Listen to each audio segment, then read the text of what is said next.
morning, everyone. I'm Joseph Sims, and welcome to this special sports edition of Around the Dub. Now, before we get into the sports, we'll turn it over to Kennedy Riggins for the latest happenings around the campus. Thanks, Joseph. Here's what's happening around the Dub.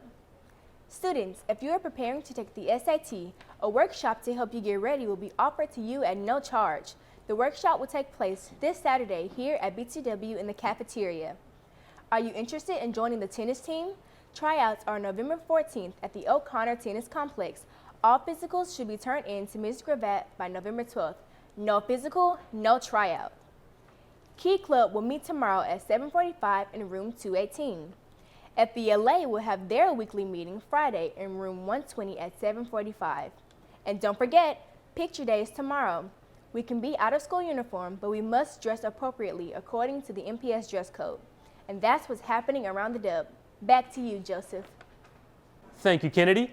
It is cross-country season right now, and our students are running in excruciating heat, reaching almost 100 degrees every single day, practicing 4 days a week. After 3 meets, they seem to be in second place in the region. Heading into their 4th meet of the season this Saturday, Coach seems to be talking a lot about the heat. We have Amaya Outlaw for the story. BTW's cross-country team is preparing for their upcoming season. Head coach Lincoln Gravatt talks about safety measures he has in place as they practice during this scorching heat wave. We look at the OSHA statements to see what the heat index is going to be and judge the distance and how much we're going to actually run based on the heat index. We've already had to cancel one of the practices and move it indoors because they got up to 111 on it. Today it's only at 99, so it's a comfortable day to run for them. There's a little bit of a breeze. We packed the back of the van with 2 coolers of ice, a whole bunch of towels just in case anybody drops from heat exhaustion. And we monitor them. One of us stands out on the course and on the field. If it looks like somebody's having a hard time, we pull them off to the side and stop the run for them for the day. The trade-off is we got to train like we're going to run the meets, and it's going to be hot on Saturday mornings when we run out in the middle of the fields. The team's first meet is Saturday, August 24th at AUM. Coach Gravatt expects a lot of energy, improved times, and competitiveness this season. From BTW News, I'm Amaya Outlaw. Thanks, Amaya. And I was out there running around myself in that 100-degree heat. Definitely not one of my finest moments. But as you guys know, we don't have a football team here at BTW, but our broadcast media team covers Leaf football, and we've been doing that this season as they have a new coach in Eric Hudson. His first game went well against Park Crossing, winning 7-0. He was the former defensive coordinator, so of course he comes out with his first game as a head coach with a shutout. Moving into the second game, it was an in-state rival in Lanier. CJ Card has the story. The Lee Generals and Sidney Lanier Poets battled it out last Friday at Crampton Bowl in the second week of high school football. The Generals got off to a quick start with a 75-yard run from quarterback Tyrone Franklin on the first play of the game. The Poets would return the favor on a punt return from Devontae Berry. The game would go back and forth with both teams struggling on special teams. The Generals came out on top, but head coach Eric Hudson feels there's still room for improvement. We didn't play very well. We got a lot of work to do. We got a lot of things to clean up.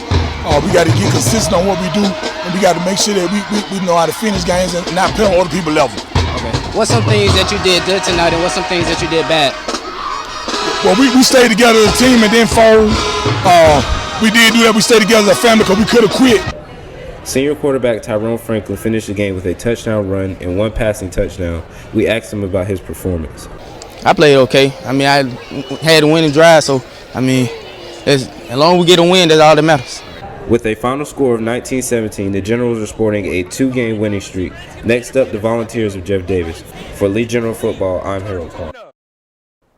Thank you, CJ. And with that huge win over Lanier, Lee was able to go on the road to open up region play against Auburn, securing the win 14-17 in the nail-biting victory. QB Tyrone Franklin had 2 touchdown passes, and the defense made the last-second goal line stand. We caught up with Coach Hudson after the game. 19-14, you come away with a great victory against a rival opponent. The adversity on the field all night. How can you tell, what can you say about the players and what they responded to through the adversity that they fought through? We talked about we just being disciplined and being disciplined and never quitting. And understand there's going to be a lot of adversity and just being physical.